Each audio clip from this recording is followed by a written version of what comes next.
تو تم بتانا نہیں چاہتے؟ ٹھیک ہے، مت بتاؤ، سر سلطان نے کہا۔ یہ بات نہیں ہے، آپ کی بات واقعی درست ہے، یہ سارا سلسلہ واقعی سیکرٹ سروس کے دائرہ کار میں نہیں آتا، لیکن جب اسے زبردستی اس سلسلے میں شامل کر لیا جائے تو پھر کم از کم سیکرٹ سروس ملک کا نقصان ہوتے تو نہیں دیکھ سکتی۔ عمران نے اس بار انتہائی سنجیدہ لہجے میں کہا، اور اس کے ساتھ ہی اس نے مختصر طور پر ساری بات بتا دی۔ یہ تو انتہائی اہم مسئلہ ہے، اس کا مطلب ہے کہ ان بین الاقوامی ٹینڈروں میں بھی سازشیں ہوتی رہتی ہیں، سر سلطان نے تفصیل سن کر انتہائی پریشان سے لہجے میں کہا۔ سازشیں کہاں نہیں ہوتی جناب، بہرحال میں نے سیکرٹری اخلاق احمد سے کہا ہے کہ وہ اس سودے کی فائل آپ کے پاس بھجوا دیں، آپ اسے سلیمان تک پہنچا دیں، میں دیکھنا چاہتا ہوں کہ پاکیزہ نے اس بڑے سودے میں کیا ریٹس دیے ہیں، عمران نے کہا۔ ٹھیک ہے، جیسے ہی فائل آئی میں بھجوا دوں گا، سر سلطان نے کہا، اور عمران نے خدا حافظ کہہ کر ریسیور رکھ دیا۔ ویسے عمران صاحب، یہ بھی تو ہو سکتا ہے کہ پاکیزہ کے ریٹس کافرستان سے بھی کم ہوں، بلیک زیرو نے کہا۔ جبکہ میرا اندازہ ہے کہ ایسا نہیں ہوگا، ورنہ یہ پالینڈ والے کافرستان کے پیچھے نہ بھاگتے، انہوں نے کسی نہ کسی طرح اور کہیں نہ کہیں سے یہ بات کنفرم کر لی ہوگی کہ سب سے کم ریٹس کافرستان کے ہیں، عمران نے کہا۔ اگر وہ یہ بات معلوم کر سکتے ہیں تو وہ کافرستان کے ریٹس بھی معلوم کر سکتے تھے، پھر انہیں قاسم کے پیچھے یہاں آنے اور اس ماورائی انداز میں اس کے ذہن سے ریٹس حاصل کرنے کی کیا ضرورت تھی، بلیک زیرو نے کہا۔ قاسم سے ریٹس حاصل کرنا عام حالات میں تو ناممکن تھا، اگر میں بھی کوشش کرتا تو وہ نہ بتاتا، اسے ریٹس حاصل کرنے کا ایک ہی طریقہ تھا اور وہی طریقہ پالینڈ نے استعمال کیا۔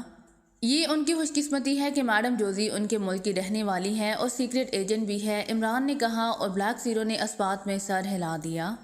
یہ ان کی خوش قسمتی ہے کہ میڈم جوزی ان کے ملک کے رہنے والی ہے اور سیکرٹ ایجنٹ بھی ہے، عمران نے کہا، اور بلیک زیرو نے اسبات میں سر ہلا دیا۔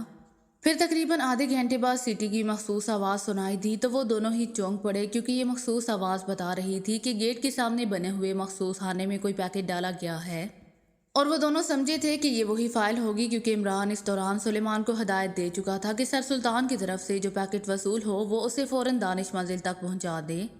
اور چونکہ سلیمان یہ کام کرتا رہتا تھا، اسی لیے اس سے معلوم تھا کہ اسے کہاں ڈالنا ہے۔ جب سیٹی کی آواز بند ہو گئی تو بلیک زیرو نے میز کی سب سے نچلی دراز کھولی اور ہاتھ ڈال کر اس نے اندر موجود خاکی رنگ کا پیکٹ نکال لیا، جس پر سر سلطان کی ذاتی سیلیں لگی ہوئی تھیں، اور پیکٹ عمران کی طرف بڑھا کر اس نے دراز بند کر دی۔ عمران نے سیلیں کھولی اور پھر پیکٹ میں سے فائل نکال لی۔ فائل پر وزارت صنعتی پیداوار کے الفاظ کے ساتھ ساتھ سرسیاہی سے ٹاپ سیکرٹ کے الفاظ بھی درج تھے۔ عمران نے فائل کھولی اور پھر تیزی سے اس کے صفحات پلٹنا شروع کر دیے۔ چند لمحوں بعد اس کی نظریں ایک صفحے پر جم گئیں، وہ کافی دیر تک اسے دیکھتا رہا اور پھر اس نے بے اختیار ایک طویل سانس لیا۔ اس کے ساتھ ہی اس نے دوسرے صفحات دیکھنے شروع کر دیے، پھر اس نے فائل بند کر کے میز پر رکھ دی۔ کیا نتیجہ نکلا عمران صاحب؟ بلیک زیرو نے پوچھا۔ وہی جو پہلے میرے ذہن میں تھا، پاکیزہ کے بھیجے ہوئے ریٹس کافرستان نے تقریباً 25% زیادہ دیے ہیں، عمران نے کہا۔ 25% زیادہ؟ اتنا فرق؟ بلیک زیرو نے حیران ہو کر کہا۔ ہاں، اور اب مجھے یقین آ گیا ہے کہ یہ سب کچھ ایک بھیانک سازش ہے۔ ریٹس میں اس قدر فرق سے ظاہر ہوتا ہے کہ کافرستان نے کسی نہ کسی انداز میں پاکیزہ سمیت دوسرے ممالک پر اثر انداز ہو کر انہیں مجبور کیا ہے کہ وہ ان سے زیادہ ریٹس دیں، اور ایسا ہی ہوا ہوگا، لیکن چونکہ ٹینڈر کی آخری تاریخ میں ایک ہفتہ باقی ہے، اسی لیے پالینڈ اس میں کود پڑا۔ انہیں بھی یقیناً علم ہوگا کہ سب سے کم ریٹس کافرستان کے ہیں، اسی لیے انہوں نے یہ سارا کھیل کھیلا ہے، عمران نے جواب دیا۔ پھر بھی یہ تو ہو سکتا ہے کہ پالینڈ حکومت دانستہ خاموش رہی ہو تاکہ سب ممالک اپنے اپنے ریٹس دے دیں، پھر وہ آگے بڑھیں، لیکن اس سودے کی مالیت کتنی ہے؟ بلیک زیرو نے کہا۔ تو عمران نے دوبارہ فائل اٹھا کر کھولی اور اسے غور سے دیکھتا رہا، پھر اس نے فائل بند کر کے دوبارہ میز پر رکھ دی۔ 10 سال کا معاہدہ ہے اور اسٹام حکومت بہرحال $2 ارب کا دھاگا ہر سال خریدے گی، اس طرح 10 سالوں میں $20 ارب کا سودا کیا جائے گا، عمران نے جواب دیا۔ $20 ارب کا سودا؟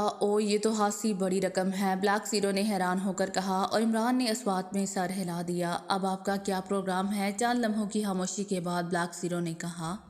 یہی سوچ رہا ہوں کہ کیا کیا جائے، پاکیزہ اپنے ریٹس بھجوا چکا ہے، دوبارہ بھجوا نہیں سکتا، اور میڈم جوزی یا آسکر نے یقیناً اب تک فون پر ریٹس اپنے چیف رابر تک پہنچا دیے ہوں گے، اور وہ اسے 5-10% کم کر کے پالینڈ کی طرف سے ٹینڈر بھیج دیں گے۔ نتیجہ یہ ہوا کہ سودا پالینڈ حاصل کر لے گا، عمران نے کہا۔ کیا وہاں اسٹام میں ٹینڈر تبدیل نہیں کیا جا سکتا؟ بلیک زیرو نے کہا۔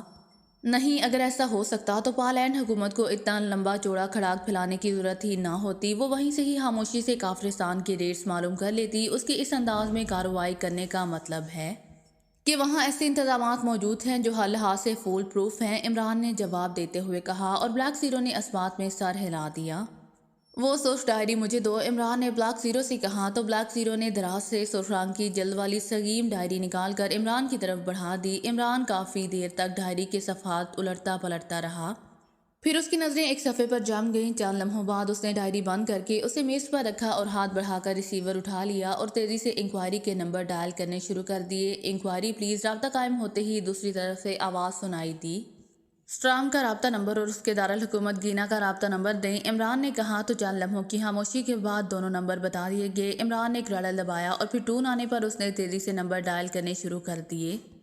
روز میری کلب۔ رابطہ قائم ہوتے ہی ایک نسوانی آواز سنائی دی، پارکر سے بات کرائیں، میں باکیشیا سے پرنس آف ڈم بول رہا ہوں۔ عمران نے کہا، باکیشیا سے؟ او اچھا، ہولڈ آن کریں۔ دوسری طرف سے بولنے والی نے قدرے بوکھلائے ہوئے لہجے میں کہا، شاید اتنے طویل فاصلے کی کال کا اسے تصور نہیں تھا۔ پارکر بول رہا ہوں۔ چند لمحوں بعد ایک بھاری سی مردانہ آواز سنائی دی، پرنس آف ڈم بول رہا ہوں باکیشیا سے۔ عمران نے انتہائی سنجیدہ لہجے میں کہا، بڑے عرصے بعد یاد کیا ہے پرنس، آپ نے حکم کیجیے۔ دوسری طرف سے کہا گیا۔ عمران نے اس دوران فائل میز سے اٹھا کر دوبارہ کھول لی تھی۔ اسٹام حکومت نے ٹیکسٹائل تھریڈ خریدنے کے لیے بین الاقوامی ٹینڈر دیے ہیں اور بہت سے ممالک اس سودے میں حصہ لے رہے ہیں، لیکن کئی ممالک ایک دوسرے کو نیچا دکھانے کی سازشیں کر رہے ہیں۔ کیا تم معلوم کر سکتے ہو کہ ان ٹینڈروں کی کس طرح حفاظت کی جاتی ہے؟ کیونکہ پاکیشیا بھی اس سودے میں حصہ لے رہا ہے اور مجھے خطرہ لاحق ہو گیا ہے کہ کہیں پاکیشیا کے ٹینڈر کو کھول کر اس کو تبدیل نہ کر دیا جائے۔ عمران نے کہا، یہ تو بہت عجیب سا کام بتایا ہے آپ نے پرنس، یہ تو کاروباری مسائل ہیں۔ بہرحال آپ کے لیے میں ضرور کام کروں گا، لیکن پہلے مجھے معلوم کرنا ہوگا کہ یہ ٹینڈر کس وزارت کے تحت کال کیے گئے ہیں، پھر ہی ان کی تفصیل معلوم ہو سکتی ہے۔ اس کے لیے آپ کو مجھے کم از کم ایک روز دینا ہوگا۔ دوسری طرف سے کہا گیا، ٹھیک ہے، میں کل اسی وقت پھر کال کروں گا۔ معاوضے کی فکر مت کرنا، لیکن کام میری منشا کے مطابق ہونا چاہیے۔ عمران نے کہا، ایسا ہی ہوگا۔ دوسری طرف سے کہا گیا، تو عمران نے اوکے کہہ کر ریسیور رکھ دیا۔ اس فائل کو واپس سر سلطان تک بھجوا دو تاکہ وہ اسے متعلقہ وزارت تک پہنچا دیں۔ عمران نے اٹھتے ہوئے بلیک زیرو سے مخاطب ہو کر کہا، کیا آپ یہ معلوم نہیں کریں گے کہ اس قدر زیادہ ریٹس کیوں دیے گئے ہیں؟ بلیک زیرو نے کہا، تم جولیا کے ذریعے صفدر کی ڈیوٹی لگا دو کہ وہ اس متعلقہ آدمی کو ٹریس کرے جو یہ ریٹس تیار کرتا ہے، پھر بعد میں اس سے بات ہو جائے گی۔ فی الحال مجھے آگے کی فکر ہے، عمران نے کہا، اور بلیک زیرو کے سر ہلانے پر وہ تیزی سے مڑا اور بیرونی دروازے کی طرف بڑھتا چلا گیا۔ پالین سیکرٹ سروس کا چیف رابرٹ اپنے آفس میں بیٹھا فائل ورک میں مصروف تھا کہ پاس پڑے ہوئے فون کی مترنم گھنٹی بج اٹھی، تو اس نے چونک کر فون کی طرف دیکھا اور پھر ہاتھ بڑھا کر ریسیور اٹھا لیا۔ یس، رابرٹ نے اپنے مخصوص لہجے میں کہا، اسٹام کی دارالحکومت گینا سے ہیری کی کال ہے باس۔ دوسری طرف سے اس کی سیکرٹری کی مؤدبانہ آواز سنائی دی، گینا سے ہیری؟ او بات کراؤ، رابرٹ نے چونک کر کہا۔ اس کی فراخ پیشانی پر سلوٹیں سی ابھر آئی تھیں۔ سر، میں ہیری بول رہا ہوں، گینا سے۔ چند لمحوں بعد ایک مؤدبانہ مردانہ آواز سنائی دی، یس، کیوں کال کی ہے مجھے؟ رابرٹ نے قدرے تیز لہجے میں کہا، سر آپ کو معلوم ہے کہ میں گینا کے روز میری کلب میں اس کے مالک پارکر کے پاس زیادہ اٹھتا بیٹھتا ہوں۔ پارکر میرا گہرا دوست ہے اور پارکر معلومات فروخت کرنے کا وسیع پیمانے پر دھندا کرتا ہے۔ آج میں اس کے آفس میں اس کے ساتھ بیٹھا ہوا تھا کہ اس کی سیکرٹری نے اسے بتایا کہ پاکیشیا سے پرنس آف ڈم کی کال ہے، جس پر پارکر نے بھی انتہائی حیرت بھرے لہجے میں یہ نام دہرایا۔ تو میں یہ نام سن کر بے اختیار چونک پڑا، کیونکہ یہ نام پاکیشیا سیکرٹ سروس کے لیے کام کرنے والا ایجنٹ علی عمران استعمال کرتا ہے۔ پارکر کی بات ہوتی رہی، جو کہ میں دور بیٹھا ہوا تھا، اسی لیے مجھے معلوم نہ ہو سکا کہ ان کے درمیان کیا باتیں ہوئی ہیں، لیکن جب پارکر نے ریسیور رکھا تو میں نے اس سے پوچھا کہ پرنس آف ڈم کون ہے، تو اس نے مجھے بتایا کہ اس بارے میں تفصیل کا تو اسے علم نہیں ہے۔ پاکیشیا کی کوئی ریاست ہوگی، لیکن چونکہ پرنس ہمیشہ معقول سے بھی بڑھ کر معاوضہ دیتا ہے، اسی لیے میں نے اس کا کام پکڑ لیا ہے۔ میرے پوچھنے پر اس نے جو تفصیل بتائی اس نے مجھے چونکا دیا۔ اس نے بتایا کہ پرنس نے اس کے ذمہ عجیب و غریب کام لگایا ہے کہ وہ معلوم کرے کہ اسٹام حکومت نے ٹیکسٹائل دھاگے کی خریداری کے لیے جو بین الاقوامی ٹینڈر دیے ہیں، ان میں اب تک جو ٹینڈر موصول ہو چکے ہیں، ان کی حفاظت کا کیا بندوبست ہے، کیونکہ پرنس کے مطابق اس سے معلوم ہوا ہے کہ کچھ ممالک اس سلسلے میں درپردہ سازشیں کر رہے ہیں اور اسے خطرہ ہے کہ کہیں پاکیشیا کا دیا ہوا ٹینڈر وہیں خاموشی سے تبدیل نہ کر دیا جائے۔ چونکہ آپ کی ہدایت پر میں نے پہلے بھی اس پر بہت محنت اور تفصیل سے کام کیا ہوا ہے، اسی لیے میں نے پارکر کو بتایا کہ اگر وہ مجھے فیس دے تو ساری معلومات میں اسے یہیں بیٹھے بیٹھے مہیا کر سکتا ہوں، تو وہ رضامند ہو گیا۔ تو میں نے اسے بتایا کہ میں نے بھی ایک پارٹی کا کام پکڑا تھا اور اسی سلسلے میں محنت کر کے معلومات حاصل کی تھی، چنانچہ مجھے اس بارے میں سب کچھ بخوبی علم ہے، اور پھر میں نے اسے تمام معلومات مہیا کر دیں۔ ہیری نے پوری تفصیل سے بات کرتے ہوئے کہا، پھر تم نے مجھے کال کیوں کیا ہے؟ رابرٹ نے مزید سخت لہجے میں پوچھا۔ باس میری سارجنٹ سے بات ہوئی تھی، اس نے مجھے بتایا کہ آسکر اور میڈم جوزی اس سودے کے سلسلے میں پاکیشیا میں کام کر رہے ہیں، اسی لیے میں نے سوچا کہ آپ کو اطلاع کر دوں، ہیری نے جواب دیتے ہوئے کہا۔ ہمیں اس سے کوئی فرق نہیں پڑتا سمجھے، اسی لیے تم بے فکر ہو، رابرٹ نے کہا اور ریسیور رکھ دیا، لیکن اس کے ساتھ ہی اچانک اس کے ذہن میں ایک خیال برق کے کوندے کی طرح لپکا کہ آخر عمران کو اس سودے کے بارے میں کیسے علم ہوا؟ کیا اسے علم ہو گیا ہے کہ میڈم جوزی نے قاسم سے یہ ریٹس لیے ہیں؟ اور پاکیشیا کے ریٹس کے بارے میں کیوں فکر ہے؟ کیا پاکیشیا کے ریٹس کافرستان سے بھی کم ہیں؟ وہ کافی دیر تک اس معاملے میں سر کھپاتا رہا، لیکن پھر اس نے سب کچھ ذہن سے جھٹک دیا، کیونکہ اب اس کے نزدیک یہ معاملہ مکمل طور پر ختم ہو گیا تھا اور اب وہ اس کو دوبارہ کسی صورت اٹھانا نہیں چاہتا تھا، اسی لیے وہ فائل پر جھک گیا۔ عمران دانش منزل سے اٹھ کر اپنے فلیٹ پر آ گیا تھا، کیونکہ بظاہر اب اس کے لیے فوری طور پر کام کرنے کے لیے کوئی لائن آف ایکشن نہیں رہی تھی۔ وہ سٹنگ روم میں بیٹھا ایک رسالے کے مطالعہ میں مصروف تھا کہ کال بیل کی آواز سنائی دی اور پھر سلیمان تیز تیز قدم اٹھاتا راہداری سے گزر کر بیرونی دروازے کی طرف گیا۔ کون ہے؟ سلیمان کی آواز اس کے کانوں میں پڑی، لیکن دوسری طرف سے کیا کہا گیا وہ یہ نہ سن سکا، البتہ اس نے دروازہ کھلنے کی آواز سنی۔ کیا عمران صاحب موجود ہیں؟ اس بار ایک مردانہ آواز واضح طور پر سنائی دی اور عمران بے اختیار چونک پڑا، کیونکہ بولنے والا آسکر تھا۔ جی ہاں، تشریف لائیے، سلیمان نے کہا اور پھر قدموں کی آوازیں ڈرائنگ روم کی طرف بڑھ گئیں۔ عمران نے ایک طویل سانس لیتے ہوئے رسالہ بند کر کے اسے میز پر رکھ دیا۔ پالینڈ سے آپ کی دوست آسکر اور ان کے ساتھ ایک خاتون آئی ہیں، سلیمان نے سٹنگ روم کے دروازے پر رک کر کہا اور آگے بڑھ گیا۔ عمران اٹھا اور پھر سٹنگ روم سے نکل کر وہ ڈرائنگ روم کی طرف بڑھ گیا۔ ارے آپ خوش آمدید، عمران نے ڈرائنگ روم میں داخل ہو کر مسرت بھرے لہجے میں کہا تو آسکر اور اس کے ساتھ میڈم جوزی دونوں مسکراتے ہوئے اٹھ کھڑے ہوئے۔ ہم واپس جا رہے تھے، ہم نے سوچا کہ آپ سے ملاقات کرتے جائیں، آسکر نے مصافحہ کرتے ہوئے مسکرا کر کہا۔ اچھا کیا؟ تو کیا اتنی جلدی آپ کا کام مکمل بھی ہو گیا؟ عمران نے سامنے کرسی پر بیٹھتے ہوئے مسکرا کر کہا۔ ہاں، اتفاق سے کام جلدی ہو گیا ہے، اس بار میڈم جوزی نے جواب دیا۔ ہاں، اتفاقات جب آدمی کے حق میں ہوں تو بہت اچھے لگتے ہیں، عمران نے مسکراتے ہوئے کہا۔ اسی لمحے سلیمان ٹرالی دکھیلتا ہوا اندر داخل ہوا۔ وہ چونکہ چائے اور کافی مہمانوں کے لیے تیار رکھتا تھا، اسی لیے اسے دیر نہیں لگتی تھی۔ ٹرالی میں اسنیکس اور ایسے ہی دوسرے لوازمات موجود تھے۔ اس نے کافی کے برتن میز پر لگانے شروع کر دیے اور پھر اسنیکس کی پلیٹیں رکھیں اور باقی برتن ٹرالی میں رکھ کر وہ ٹرالی دکھیلتا ہوا واپس چلا گیا۔ عمران صاحب، آپ اس قدر تنگ فلیٹ میں کیوں رہتے ہیں؟ آپ کے ہاں تو بڑی شاندار کالونیاں ہیں جہاں بڑی کھلی اور وسیع رہائش گاہیں ہیں، میڈم جوزی نے مزید حیرت بھرے لہجے میں کہا، جبکہ آسکر خاموشی سے کافی پینے میں مصروف تھا۔ البتہ اس کے چہرے پر ہلکی سی مسکراہٹ موجود ضرور تھی۔ ڈیڈی جاگیردار ضرور ہیں، لیکن وہ مجھے نکھٹو سمجھتے ہیں، کیونکہ میں نے کبھی سرکاری عہدے پر ملازمت نہیں کی، اور جہاں تک سیکرٹ سروس کے لیے کام کرنے کی بات ہے تو جب کام مل جاتا ہے تو کچھ وصولی ہو جاتی ہے، ورنہ بعد اوقات تو کئی ماہ بیکاری میں گزر جاتے ہیں، عمران نے بڑے مسمع سے لہجے میں کہا تو جوزی کے چہرے پر تاسف کے تاثرات ابھر آئے۔ او، مجھے آپ جیسے عظیم انسان کے یہ حالات دیکھ کر بے حد افسوس ہوا ہے، آپ کے ملک نے تو واقعی آپ کی قدر نہیں کی، جوزی نے ایک طویل سانس لیتے ہوئے کہا۔ کیا کرے میڈم جوزی، ناقدر شناسی کا دور ہے اور ہمارے ایشیا میں تو ویسے بھی زندہ کی قدر نہیں کی جاتی، البتہ جب کوئی مر جاتا ہے تو پھر اس کی تعریفوں میں زمین آسمان کے کلابے ملا دیے جاتے ہیں، اخباروں میں کالم لکھے جاتے ہیں، تعریفی ریفرنس ہوتے ہیں، اس لیے آپ بے فکر رہیں، میرے مرنے کے بعد میری قدر شناسی ضرور ہوگی، عمران نے کہا تو اس بار آسکر کھلکھلا کر ہنس پڑا تو میڈم جوزی چونک کر اسے دیکھنے لگی۔ کیا ہوا، تم ہنستے کیوں ہو؟ میڈم جوزی نے حیرت بھرے لہجے میں کہا۔ یہ عمران تمہیں الو بنا رہا ہے جوزی، یہ دانستہ اس فلیٹ میں رہتا ہے اور دانستہ ایسی باتیں کرتا ہے، ورنہ میں نے دیکھا ہے اسے غیر ملک میں بھی اگر اسے معلوم ہو جائے کہ کسی کو مدد کی ضرورت ہے تو یہ اتنی بڑی رقم اسے اس طرح دے دیتا ہے جیسے وہ کرنسی نوٹ نہ ہوں بلکہ ردی کاغذ ہوں، آسکر نے کہا۔ او تو یہ بات ہے، جوزی نے قدرے ناراض ہوتے ہوئے کہا۔ یہ آسکر ہاں میری تعریف کر رہا ہے تاکہ آپ پر ثابت کر سکے کہ اس کی دوستی کسی عام آدمی سے نہیں ہے، بہرحال آپ یہ بتائیں کہ میرے خالہ جاد قاسم نے آپ کو زیادہ پریشان تو نہیں کیا، عمران نے مسکراتے ہوئے کہا۔ اور قاسم کا نام سن کر وہ دونوں ہی بے اختیار چونک پڑے۔ قاسم نے کیا مطلب؟ آسکر نے کہا۔ میں نے آتے ہوئے قاسم کو ہدایت کر دی تھی کہ وہ آپ سے تعاون کرے، ورنہ اس جیسے آدمی کا ذہن میڈم جوزی جیسی بین الاقوامی ماہر کے لیے بھی مسئلہ بن جاتا، عمران نے مسکراتے ہوئے کہا۔ کیا مطلب؟ آخر آپ کیا کہنا چاہتے ہیں؟ میڈم جوزی نے اس بار ہونٹ بھینچتے ہوئے کہا۔ میڈم جوزی، آسکر واقعی میرا دوست ہے، اسی لیے میں خاموش رہا تھا، اور ویسے بھی آپ قاسم سے جو کچھ چاہتی تھیں وہ کافرستان کا مسئلہ تھا، پاکیشیا کا نہیں تھا، عمران نے مسکراتے ہوئے کہا۔ کافرستان کا مسئلہ؟ یہ آپ کیا کہہ رہے ہیں؟ آپ ایسی الجھی ہوئی باتیں کیوں کر رہے ہیں؟ جوزی نے کہا۔ اچھا، میرا خیال تھا کہ آپ اشارہ سمجھ جائیں گی، لیکن شاید آپ چاہتی ہیں کہ کھل کر بات ہو جائے۔ تو مجھے معلوم ہے کہ آپ کو قاسم سے ان ریٹس کی تفصیل چاہیے تھی جو اس نے حکومت کافرستان کو ٹیکسٹائل دھاگے کی اسٹام حکومت کی طرف سے دیے گئے بین الاقوامی ٹینڈر میں بھیجے تھے، اور وہی ریٹس حکومت کافرستان نے اپنے ٹینڈر میں درج کیے تھے، جبکہ آپ کی حکومت پولینڈ چاہتی تھی کہ وہ ان ریٹس سے کم ریٹس کے ٹینڈر بھر کر یہ سودا حاصل کر لے، اور آپ نے بتایا کہ اتفاق سے آپ کا کام ہو گیا ہے۔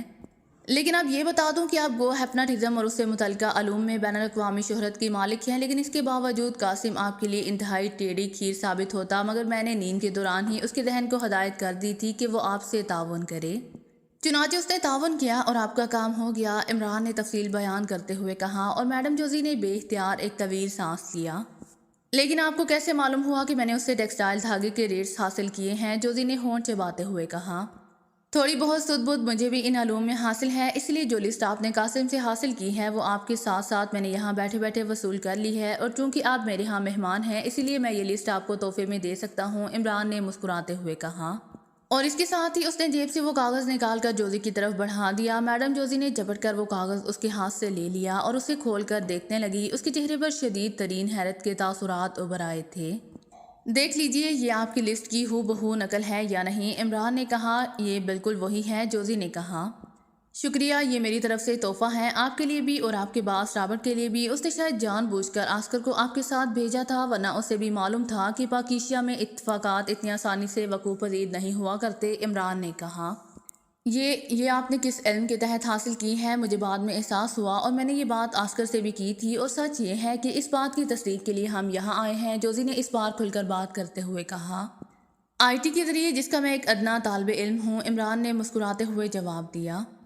حیرت انگیز، انتہائی حیرت انگیز، آپ اپنے آپ کو طالب علم کہہ رہے ہیں، جبکہ میں سمجھتی ہوں کہ آپ بہت بڑے عالم ہیں، اور میں آپ کی عظمت کو دل سے سلام کرتی ہوں۔ اس کے ساتھ ساتھ میں نے آپ جیسے اعلیٰ ظرف انسان نہیں دیکھا کہ آپ کو معلوم ہے کہ کیا ہو رہا ہے، لیکن آپ پھر بھی ہنس رہے ہیں، جوزی نے بے حد متاثرانہ لہجے میں کہا۔ یہ آپ کا حسن ظن ہے، بہرحال مجھے چونکہ ان سودوں وغیرہ سے کوئی دلچسپی نہیں ہے، میری دلچسپی صرف اتنی ہے کہ آپ قاسم سے کیا حاصل کرنا چاہتی تھی۔ جب مجھے معلوم ہو گیا تو میری دلچسپی ختم ہو گئی، عمران نے مسکراتے ہوئے کہا۔ کیا آپ کو یہ خیال نہیں آیا کہ آپ کا ملک پاکیشیا بھی تو اس سودے میں دلچسپی لے رہا ہے؟ جوزی نے کہا۔ آسکر بالکل خاموش بیٹھا ہوا تھا۔ میں نے معلوم کر لیا ہے، پاکیشیا اپنے ریٹس پہلے ہی بھجوا چکا ہے، اب یہ پاکیشیا کی قسمت کہ اس کے ریٹس کم نکلتے ہیں یا زیادہ، عمران نے کہا۔ مجھے افسوس ہے عمران کہ میں نے یہاں آ کر تمہیں اس مشن کے بارے میں نہیں بتایا، کیونکہ یہ بات یقینی ہے کہ اس میں پاکیشیا کا کوئی نقصان نہیں تھا۔ مجھے معلوم ہے کہ کافرستان نے اس سلسلے میں کافی کام کیا ہوا ہے۔ اس نے پاکیشیا اور تمام ایشیائی ممالک کے ان افسران کو جو یہ ریٹس تیار کرتے ہیں بھاری رشوت دے کر ان سے جو ریٹس بھجوائے ہیں وہ بے حد زیادہ ہیں، اور خود کافرستان نے کم ریٹس دیے ہیں، اس طرح وہ یہ سودا حاصل کر لینا چاہتا تھا۔ لیکن ہمیں یہ سب کچھ معلوم ہو گیا تو ہم نے سوچا کہ کافرستان کی بجائے یہ سودا پولینڈ کیوں حاصل نہ کرے۔ اسٹام میں جس شخص کے پاس یہ سارا سلسلہ ہے وہ انتہائی باصول اور حکومت کا آدمی ہے، اور پھر اسٹام حکومت بھی بے حد محتاط رہتی ہے، اسی لیے ہمیں کافرستان کے ریٹس حاصل کرنے میں بڑی جدوجہد کرنی پڑی۔ آخرکار ہمیں پتہ چلا کہ ریٹس کی کوئی کاپی نہیں، البتہ یہ ریٹس قاسم کے ذہن میں موجود تھے، کیونکہ وہی انہیں آخری بار تیار کرتا ہے۔ چنانچہ پہلے ہمارا خیال تھا کہ قاسم کو اغوا کر کے اس پر تشدد کر کے یہ ریٹس حاصل کر لیے جائیں، پھر قاسم اتفاق سے بزنس ٹور پر آ گیا۔ میں نے باس سے کہا کہ یہاں اغوا والا کام نہیں ہو سکتا اور قاسم پر تشدد بھی بیکار ہے، اور پھر میری تجویز پر باس نے میڈم جوزی کو یہاں بھیج دیا۔ اس کے بعد جوزی نے ہوٹل میں قاسم کو چیک کیا، اور اس چیکنگ کے نتیجے میں معاملہ تم تک پہنچ گیا۔ اس کے بعد کیا ہوا یہ تمہیں بھی معلوم ہے۔ جوزی نے قاسم کے ذہن سے یہ ریٹس حاصل کر لیے، میں نے تمہارے خوف کی وجہ سے یہ ریٹس فون پر باس کو لکھوا دیے، لیکن پھر جوزی نے کہا کہ اسے خیال آیا ہے کہ جب وہ قاسم کے ذہن سے یہ ریٹس حاصل کر رہی تھی تو کوئی نہ کوئی گڑبڑ تھی، اور پھر میں نے اسے بتایا کہ اگر واقعی کوئی عالمانہ قسم کی گڑبڑ ہے تو وہ عمران کی طرف ہوگی۔ چنانچہ ہم یہاں آ گئے اور تم نے گڑبڑ کا اعتراف کر لیا، بلکہ یہ لسٹ بھی نکال کر دے دی۔ مجھے معلوم ہے کہ تم نے ضرور پاکیشیا کے ریٹس حاصل کر لیے ہوں گے، کیونکہ تمہارے لیے یہ کوئی مشکل بات نہیں ہے، لیکن مجھے بھی یہ بھی معلوم ہے کہ وہ ریٹس کافرستان سے بہرحال زیادہ ہیں، اور اب انہیں واپس نہیں لیا جا سکتا، اور اب تمہیں بھی معلوم ہو گیا ہوگا، اور اس کے ساتھ ساتھ مجھے یہ بھی معلوم ہے کہ اب تم ہر صورت میں یہ کوشش کرو گے کہ یہ سودا پاکیشیا حاصل کرے۔ بے شک کوشش کر لو، ہمیں کوئی اعتراض نہیں ہے، کیونکہ ہم نے جو کام کرنا تھا وہ بہرحال کر لیا ہے، اب ہمارا اس سودے سے کوئی تعلق نہیں رہا، آسکر نے کہا۔ اتنی لمبی چوڑی تقریر کرنے سے تمہارا یہ مقصد تھا کہ میں تمہیں بتا دوں کہ میں پاکیزہ کو کامیاب کرانے کے لیے کیا منصوبہ بندی بنا رہا ہوں، تو تمہیں یقیناً مایوسی ہوگی، کیونکہ مجھے واقعی ان معاملات سے کوئی دلچسپی نہیں ہے۔ یہ سودے ہوتے رہتے ہیں، یہ نہ صحیح کوئی اور صحیح، یہ حکومتوں کے کام ہیں، میرے نہیں۔ البتہ یہ ہو سکتا ہے کہ پاکیزہ کے ریٹس کافرستان یا پالینڈ سے بھی کم ہوں اور سودا اسے مل جائے، اس بارے میں کچھ نہیں کہہ سکتا، عمران نے کہا۔ ٹھیک ہے، میں سمجھ گیا ہوں، اوکے اب ہمیں اجازت دو، آسکر نے اٹھتے ہوئے کہا، اور پھر جوزی بھی اٹھ کھڑی ہوئی اور عمران انہیں نیچے تک چھوڑنے آیا۔ نیچے ٹیکسی موجود تھی۔ ان کی جانے کے بعد عمران مسکراتا ہوا واپس اپنے فلیٹ پر چلا گیا۔ اس نے فیصلہ کر لیا تھا کہ وہ بہرحال اس سودے کو پاکیزہ کے حق میں لے کر ہی آئے گا۔ اگر آپ کو میری ویڈیو پسند آئے تو please like, share and subscribe کرنا مت بھولیے گا۔ جزاک اللہ۔